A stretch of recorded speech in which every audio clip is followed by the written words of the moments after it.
Hi, I'm Trina Wilcox, and welcome to Run Radio's Tell Me More segment. Today's guest, Richelle Massengale. You, like many of us, business entrepreneur, got multiple things going on. And I just want to know, as an entrepreneur, how you do it, because there are so many people that are doing side gigs these days. And we have this pressure to try to multitask and get all of these things done in such little time. So tell me more about how you're making it all work. Trina, that's right. I think we all feel like that. And I think it's kind of just a belief in our society today that we can do everything all at once, right? And we feel overwhelmed. And I think it's getting better in that we're talking about it and sharing about it. But sometimes we feel like we should be doing more or we're not good enough. And, um, I see that a lot in my counseling business where clients come in and they're overwhelmed, and we talk about that and what can we do about it. One thing that I really like to say is that I read a book last year that was life changing for me, and it's called The One Thing by Gary Keller of Keller Williams. Okay. And in that book he talks about how there are so many things going on and we really aren't great at multitasking, right? So what would do one thing at a time at any given time throughout your day. Just ask yourself, what's my one thing, right? And focus solely on that. Maybe you close your door, you go someplace where you can work quietly and focus on your one thing and get that done, and you do it very well. It reduces stress and it raises productivity. So, what do you have any tips for doing that? Like, do you do a list, or do you have any way to help prioritize those? Because sometimes it's daunting to know Mhm. what's next when some kid has to be at this class and a spouse has to be at another workshop. It's overwhelming. It really is. It feels overwhelming. And I think the first thing to do is to stop telling yourself you're overwhelmed, because the more we say that, the more we're going to feel it and believe it, right?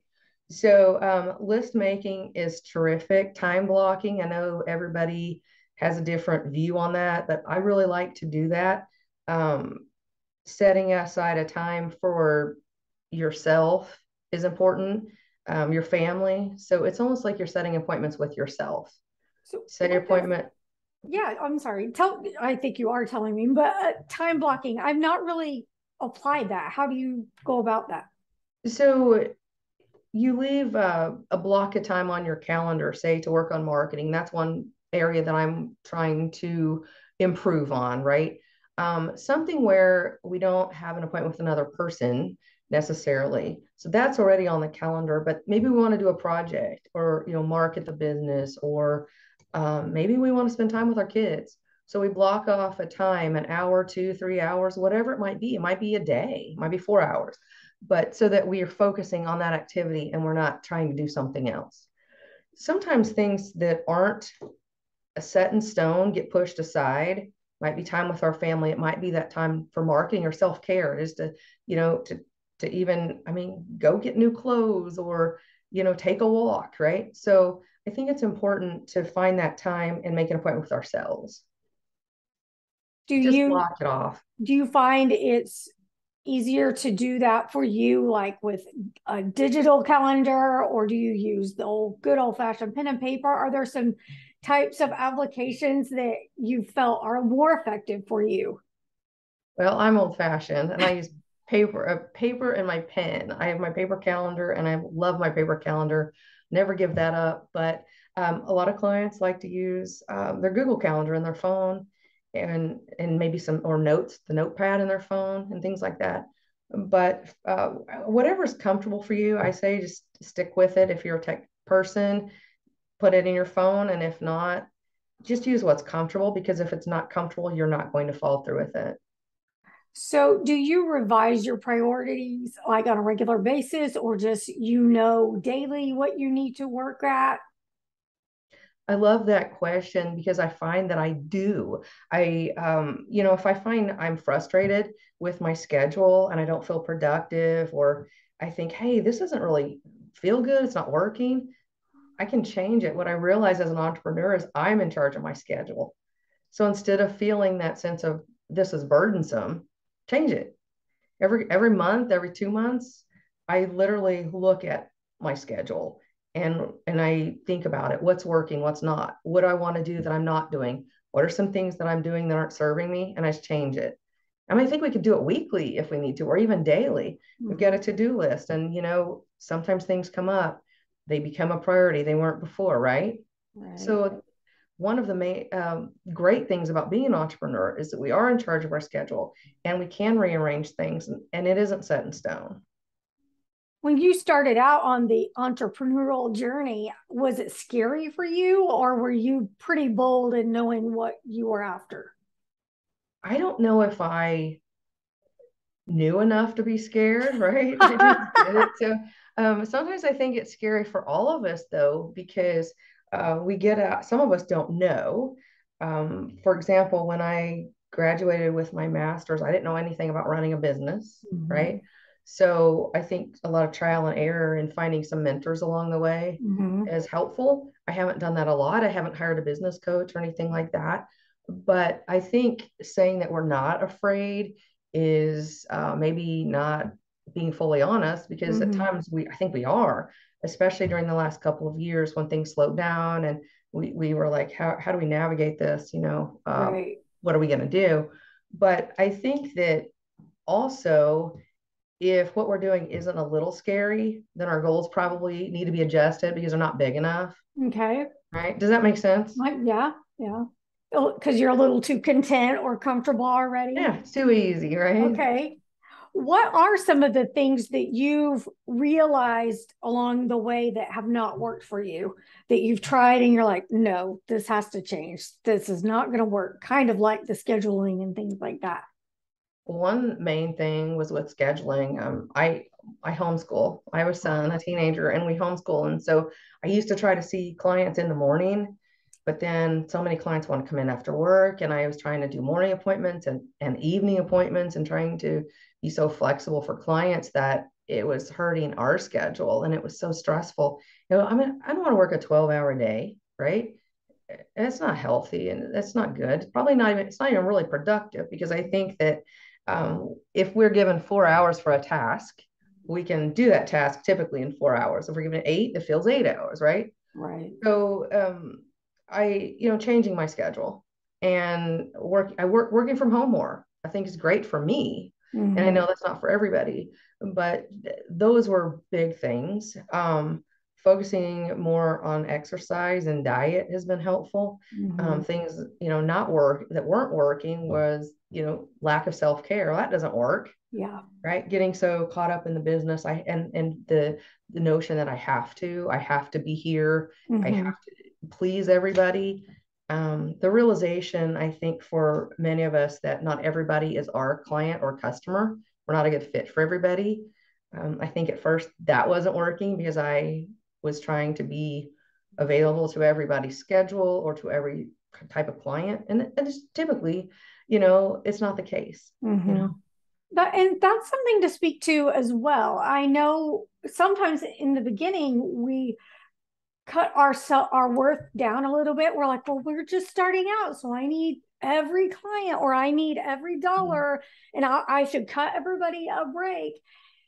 Is that something you've realized and had to change, like in many areas? Because just because we're starting out doesn't mean we're less than. I love that question, and I talk about that a lot with my counseling colleagues, right? Okay. I think that as counselors, we have the notion too that we're not running a business. Well, we are, right? Yeah. And there's some guilt there asking for your fee, right? Right. I think people don't understand what goes into a private practice, how much overhead there is, expenses, and we are valuable even if we are starting out. So for those people who are starting out, I love that, and let's talk about that. That's you are worth what you're charging, and money is an exchange of energy. Okay, it's not bad or evil or anything like that. So if you feel comfortable with what you're charging, then it's probably your price. Yeah. If you feel like, I'm not giving enough value, Yeah. you can either increase your value or lower your price. Because we want to be fair. So it needs to be even, and all really, honestly, I try to give more value than what I'm charging. That's Yeah. how I try to run my business. That's my goal. If I'm charging too little, then it's going to be a problem because it's going to cause a problem with my business. It's going to pull my focus from my clients, if that makes sense. Absolutely. We all have to have money to pay bills and to do things that we need and want to do to be healthy. So there has to be a balance, and you are worth it. And don't ever apologize for what you charge.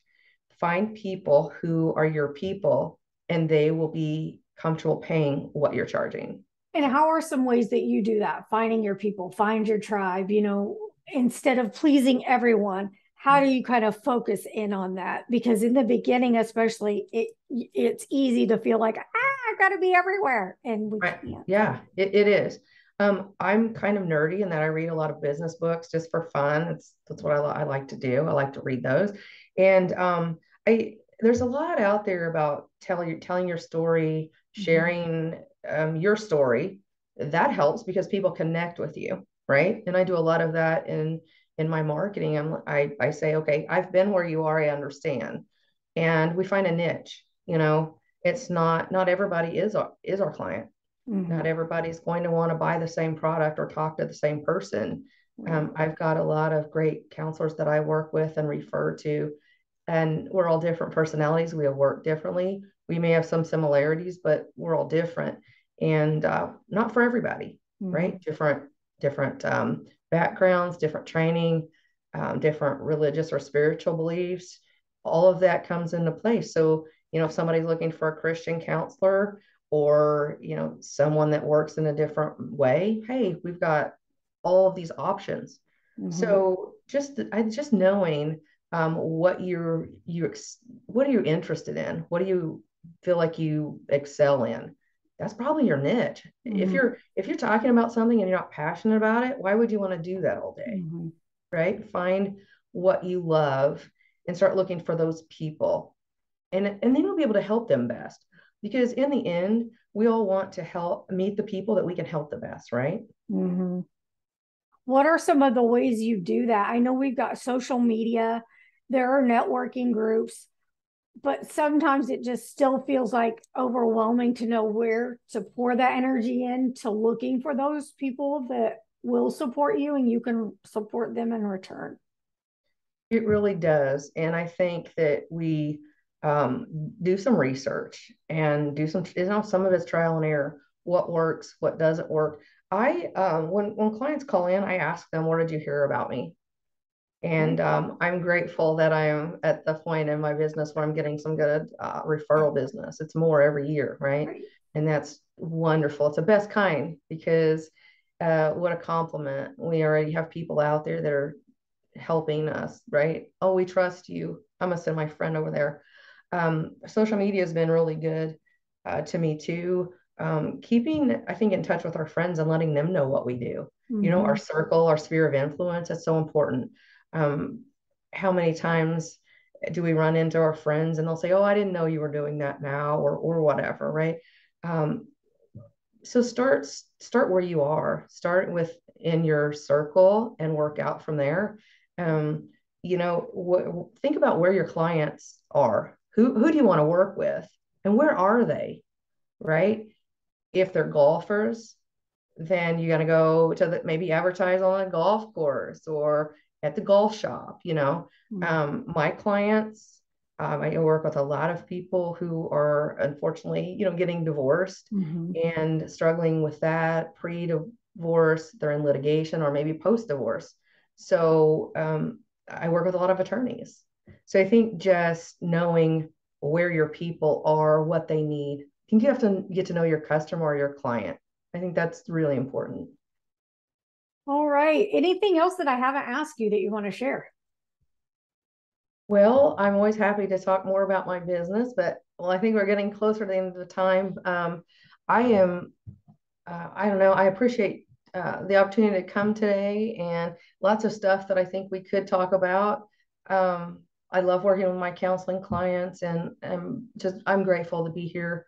I don't know if I might just give maybe my website or something like that.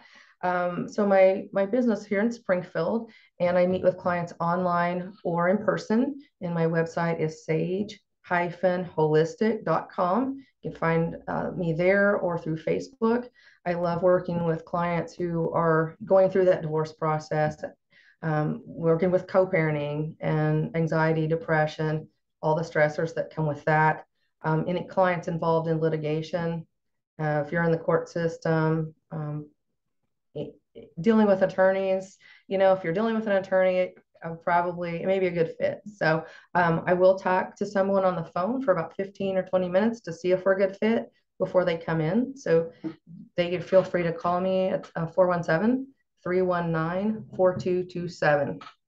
All right. Thank you so much. I would love to have you back. We'll talk more. If anyone has questions, send them our way. You can hit us up on our social media. You can send questions, info@runradio.net. Until next time, thanks for joining us. Thank you.